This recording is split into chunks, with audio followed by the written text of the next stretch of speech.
This is Base the Kid, the hardcore casual. Delighted to be joined by defending European middleweight champion Tyler Denny. How does that victory feel, Tyler? Buzzing, man. Look, a lot of people wrote me off, but me and my team, never. BOXXER, they're out in force today. They believed in me, so here we go, man. And still. Now, do you know what? I do a show, right, every weekend called Basis Picks on my YouTube channel where I predict how fights are going to go. A lot of time I get it right, sometimes I get it wrong. I predicted that you was going to win via stoppage. Yeah. And when I saw it stopped, I was like, okay, I know exactly what's going on here until I hear about head clash. How did that feel to you? Because I saw the punch, everyone saw it on the replay, but they ruled it as a head clash. Do you feel like there's a bit of a conspiracy against you? Yeah, man. I feel like they robbed me of a TKO. Do you know what I mean? But even with that, I never really wanted to be stopped. I was enjoying myself in there, man. I was punching him up. Do you know what I mean? And I think he's getting into a bit like one-way traffic. Obviously, I'm gonna have to watch it back. But I wanted it to last a few more rounds to really give him some proper digs, man. I felt the first round, I feel like he tried to come out strong in the first round. He threw a couple of overhands, but he was really trying to push the pace. But when the second round came and the third, the first thing I was writing on Twitter is, he looks like he's already not liking the pace of this fight. Was your whole game plan just to basically keep pushing him and keep making him have to work, especially being out of the ring as long as he had been? Welcome back to the weekend wrap. No production, just my thoughts. So as always, please like, subscribe, share with a friend, a colleague, a relative, an associate, an enemy. All that good stuff. It is appreciated. And in case you're wondering why I had that little clip of myself and Tyler Denny from after his victory against Felix Cash last night, well, unfortunately, that's all that I managed to get from a 5.5 minute interview that I did in the changing rooms. Inexplicably, my microphone switched off at that exact moment when it was just getting to like a very good question and a tremendous answer that was coming back the other way. The batteries weren't dead. I didn't press the on-off button. It just randomly turned itself off. I don't know why. You know, I can't really account for that. I have a suspicion as to what maybe did happen, and I think it was to do with someone else maybe using the exact same equipment, and maybe they've turned their one off and it's triggered mine somehow. But things happen. But yeah, so I just put it there because I didn't want to just, you know, sort of do it and then not have it anywhere. So at least I'll put it at the front of the video so people will see it, as opposed to putting it right at the end and they maybe miss it. But with that being said, it's time to wrap up the weekend. So I guess if we start from Friday, now I totally didn't know. I'm gonna say I didn't even know that there was a Wasserman card on. So you had Lyndon Arthur versus Liam Cameron, and to say that it was yet another lackluster and poor performance by Lyndon Arthur is an understatement. Like I said on Twitter, like, Lyndon makes every fight seem like hard work. He's got the talent and the ability to win the majority of them. As you can see, his record shows he's only got 2 defeats on his record, 3 defeats. But every victory just looks like he's going through the wars, and I don't know why that is. Obviously, big shout outs and congrats to Liam Cameron. Obviously, you know, I think this is like his second or his third fight back in only 5 years, due to obviously being banned for 4 years off of being found with cocaine in his system. So not even a performance enhancing drug, just recreational, and he got 4 years for it. So unfortunate for him, but you know, he did fairly well. Was a bit negative towards the end of the fight, but such is life. I didn't see anything else on the card, so I'm not particularly interested in anything else that took place on there. I haven't had a chance to go through the top rank card yet, but I did see Rafael Espinoza against Sergio Chirino Sanchez. I managed to get that prediction right, although I thought he would win, I think, about round 7. I predicted TKO. He actually got the right in the 4th. But what I will say is even though it was a 4th round KO, like Chirino Sanchez caught Espinoza with some incredibly heavy shots throughout the fight. Even though he lost the first, third, and the 4th rounds, I actually gave him the 2nd round through like the clean power punches, and even in the 1st and the 3rd, you could have given an argument to say that he was winning those rounds prior to actually being put down. But Espinoza's clearly got a chin, or Chirino doesn't hit that particularly hard. It's one or the other. I think it's a bit of both, especially considering Espinoza is 6'1", 126 pounds. At some point, that chin is going to get tested by someone a lot more, a lot more heavy-handed or a lot more worthy than Chirino was. But it was a great fun fight to watch for the 4 rounds it lasted. If you haven't seen it, go ahead.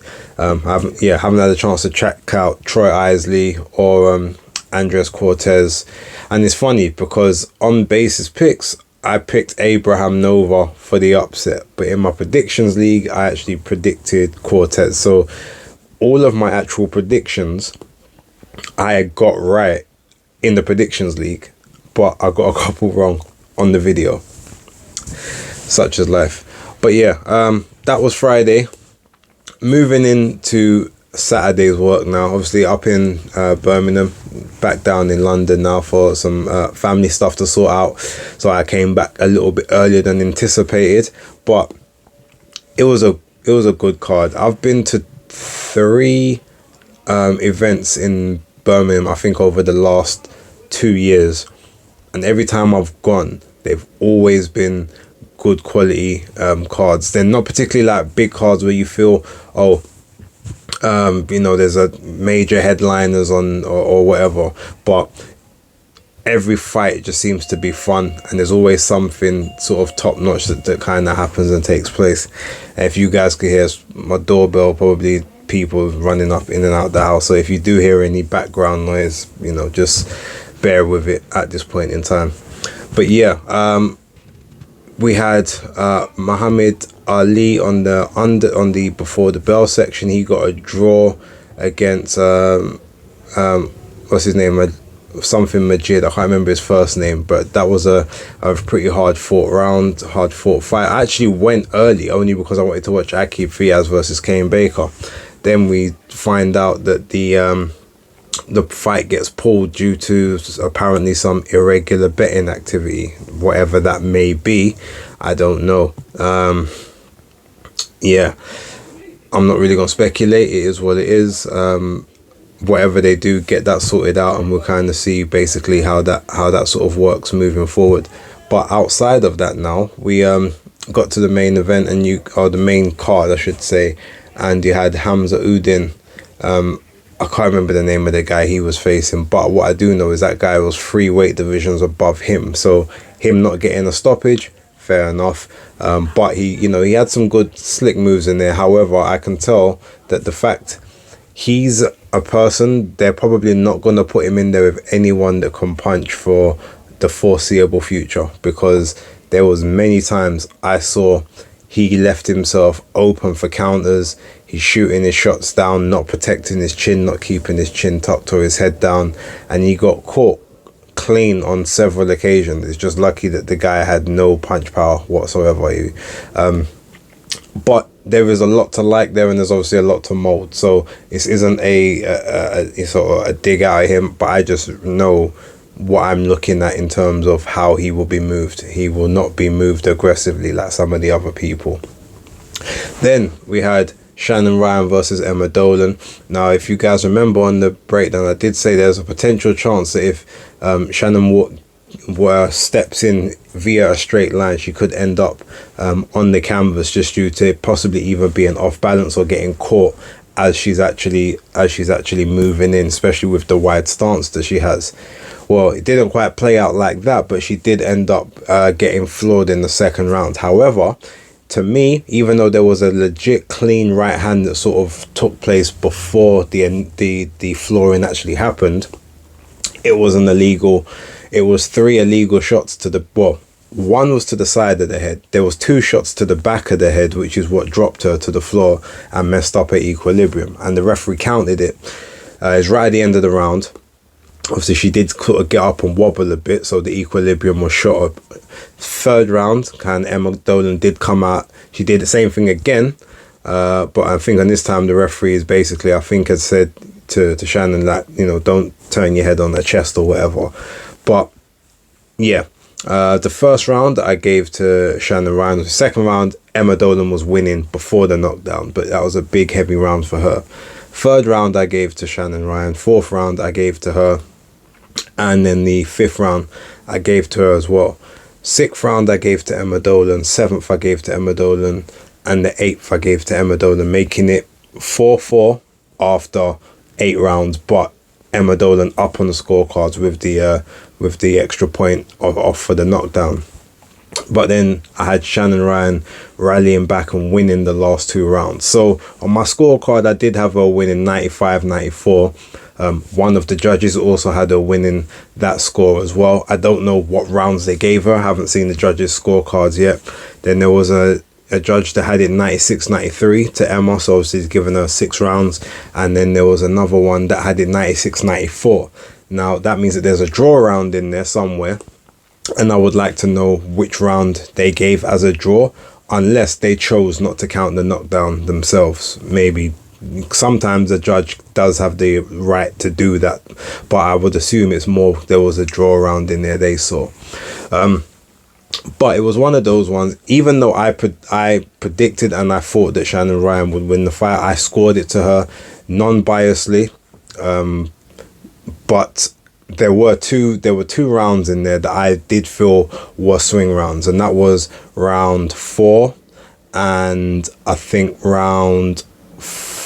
it might have been rounds 3 and 4, or it was rounds 4 and 5.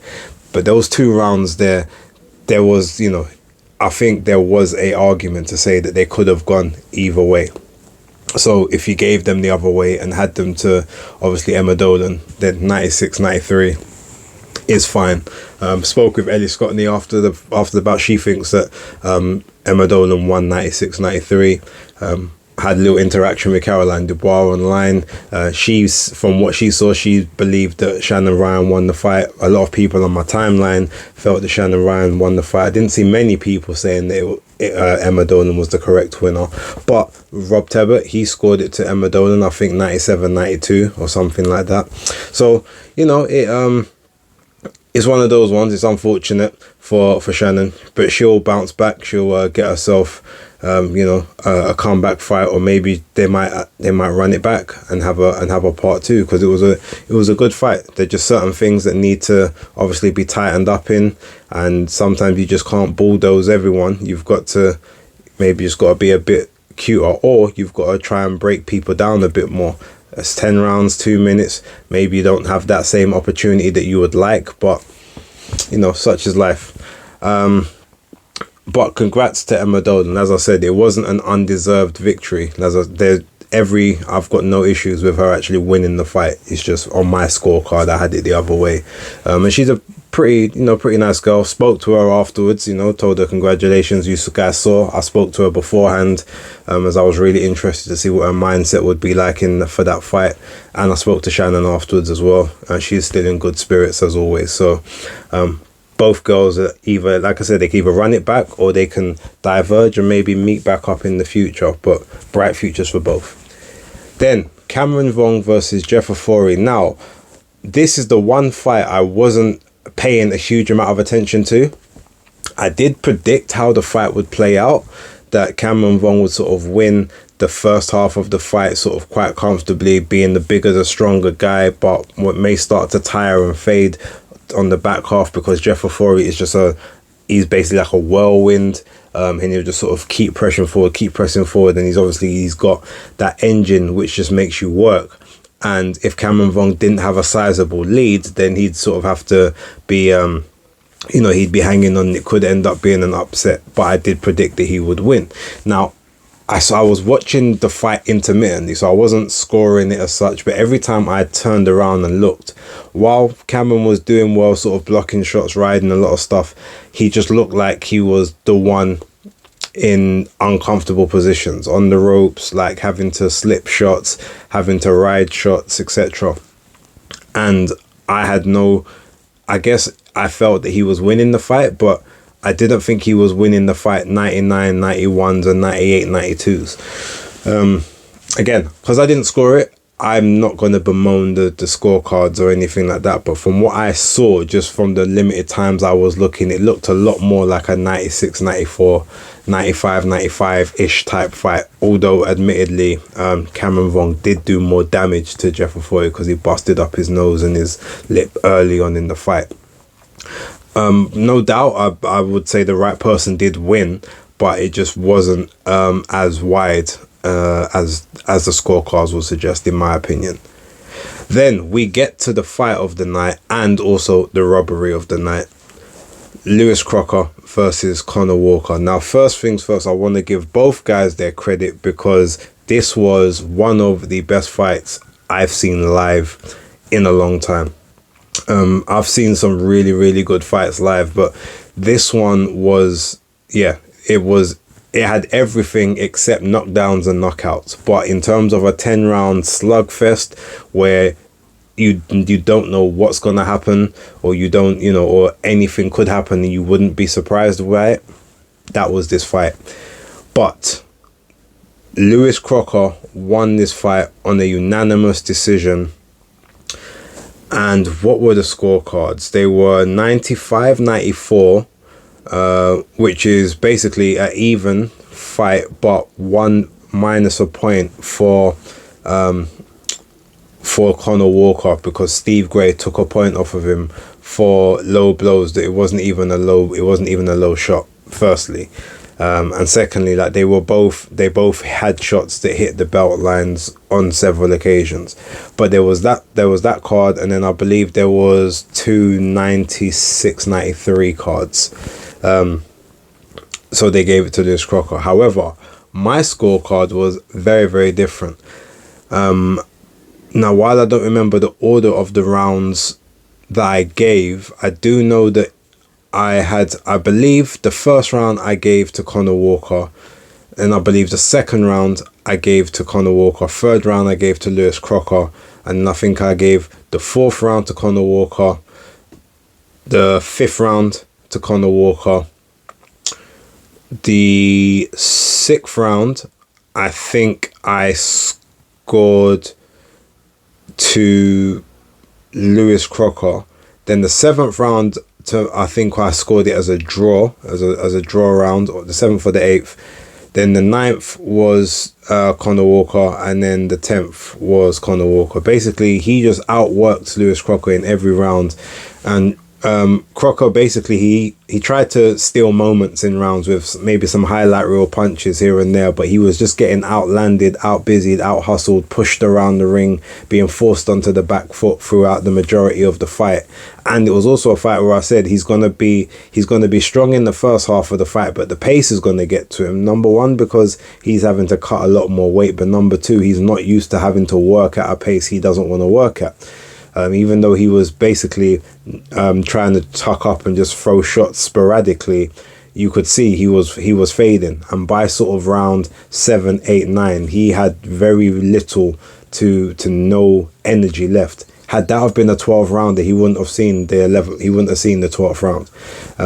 I thought it was a 12 rounder initially, but it was only a 10 rounder. So I had it very wide to Conah Walker on my scorecard. I actually had it 93-97, and that's with the point deduction, and that's based on there being a draw round between the two of them as well. So basically I gave, in terms of clean rounds, I gave Crocker 2 and I gave Walker 7, and then they had to split the 8th round between the final round between the two of them. So it would have really been 98-93, but ended up being 97-93 because of the point deduction. But I had it to Conah Walker by 4 points. I thought it was very clear to score. I thought it was a clean fight to look at. I'm gonna have to watch it back on the TV to see what the judges, or maybe see what the people at home saw, but damn near everyone in the arena thought it was a robbery, minus 1 or 2 who thought, oh, Crocker may have just nicked it. But again, funny enough, on the predictions league, I put Crocker to get the decision, but on the video, I said I think Conah Walker's going to get the split. But yeah, Conah Walker deserved that victory, and to me, I don't call things robberies very often, but to me, what I saw was a clear and blatant and obvious robbery. There was a robbery of some rounds due to a couple of decent moments, ignoring the other 2 minutes and 40 seconds of work of the other guy, and a robbery of the judges. I think even Eddie Hearn was a bit disgusted afterwards. I spoke to some other Matchroom guys who was at ringside doing commentaries or doing interviews. I won't say their names in case I get them in trouble, but they was like, I thought Conah Walker won that one. So yeah, a bit shit for Conah, but the good thing is his stock hasn't dropped in this one. I don't think, it's not like, oh, you don't get him back out on the show or he's lost his opportunity. Anyone knows what happened in that fight, and he's still a massive ticket seller. He's definitely going to get another opportunity, maybe hopefully to run that fight back and right the wrongs. But it was an amazing fight to watch regardless. Moving on to the main event now, Tyler Denny versus Felix Cash. Now, as far as I'm concerned, I called this one perfect minus maybe 4 rounds, because I did say I've got a feeling Tyler Denny is going to stop Felix Cash. He's going to just take it to him. Felix Cash is not going to like the pace, and eventually he's either going to get put in a corner, maybe a salvo on him, the ref waves it off, or maybe his corner will pull him out at the side. He was not going to last to the final bell. I wasn't really thinking cuts as such, but it's happened before with Tyler Denny, so I'm not surprised. Now, the controversy is it was stopped by the doctor on cuts, and then it went to technical decision because they said that it was caused by a head clash. Now, yes, there was a head clash between the two of them. However, the cut itself was opened by a punch before then. Now, it wasn't opened wide, but there was a cut on Felix Cash before that head clash occurred. So yes, the head clash may have exacerbated the cut and made it a lot worse, but the cut was there from the beginning. So with that being the case, it should have been a TKO. And Tyler Denny was sort of robbed of a TKO victory with River Wilson bent, and now this one, the only other TKO he's got on his record was his previous fight, which I think was also stopped on cuts, but that was stopped on cuts by a punch. So very unfortunate in that, but I just knew the guy with the work rate, the dedication, and basically the will power and the will to win was going to do it in this fight. I said something to Tyler after my interview with him at the press conference. I won't tell you guys what I said to him, but I definitely think that while I'm not going to say he had that in his mind going into the fight, I definitely feel like that was something that helped, or at least sort of gave him an extra layer of conviction going into that bout. But outside of any bias and any sort of feelings, I'm proud of the journey he's been on. He's done a lot of things the hard way. He's now reaping those rewards, defended that European title. I can't say that I feel like he's going to go above European level in terms of winning world titles, but he definitely deserves his opportunity to fight for one. And outside of that, I feel like at least he won't disgrace himself in any bout that he's in. He will give it his all. He won't let the occasion get to him. He won't freeze. And I guess at this point, he's got as good a chance as anyone from the UK to either pick up a world title or to give an excellent account. But if anyone deserves a shot, it's him. When I predicted the victory, again, I'm only predicting based on how I see a fight going. It's, I don't take any bias into my judging, into what I see. I just saw someone that had a work rate, had a way to keep themselves safe, and just had the ability to grind out a result against a person that's been inactive for 18 months and wasn't looking that impressive beforehand. You know, there's been many people, myself included, I've alluded to where this magical power has disappeared to after certain situations that were highlighted in the Matchroom gym a few years back.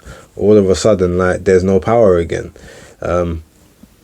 After certain rumblings happen, all of a sudden you're getting dropped by nondescript, like, Russians with less than 30% KO ratios. You know, things happen. So make of that what you want to make of that. But all I know is the right person won, even though they was robbed of another KO victory on their record. But yeah, Birmingham and the Black Country, they've got their stars. Ben Whittaker, Tyler Denny, Conah Walker. They've got, you know, Ibrahim Solomon as well, Hamza Uddin, all these, all of the sort of the Asian community that Matchroom have on their cards now as well. And I'm sure there's another person from that Black Country area that I'm forgetting in terms of a star. Tyler Denny, Ben Whittaker, Conah Walker. Yeah, I'm sure there's more. But anyway, so more big nights to take place up in Birmingham. I'm sure there will be. But yeah, congrats to everyone that was on the card. Commiserations to all the losers, but well done to everyone who had a hard fought fight, hard fought night. Outside of that, what else has really happened? On the card itself, Jack Catterall will be facing Regis Prograis in August, on August the 24th. That's a very interesting fight. I know Matchroom owed Regis one last fight on his deal. And Jack Catterall, while he's a free agent, he said he did want to stay with Matchroom and sign another fight. So it may not be on another free fight deal. It may be like an extension for this one. And then if he wins this one, then maybe they give him another 2 or 3 fight deal or something. As for Regis, I think win, lose or draw, this is probably his last fight with Matchroom, unless they can parlay him straight into another main event. Or maybe he may decide to call it a day. I won't give any prediction on how I think that fight's going to go, but what I will tell you is it's going to be a crisis for somebody in that fight. That's my prediction for now. But yeah, in August, all will be revealed. Looking forward to obviously, let's not forget Ben Shalom and Eddie Hearn. I'm not know if this is the first time they've ever met, but probably the first time in public sort of being seen together, because Frank Smith is the one that used to represent the Matchroom guys when they had to go over to BOXXER events. Eddie never really used to go.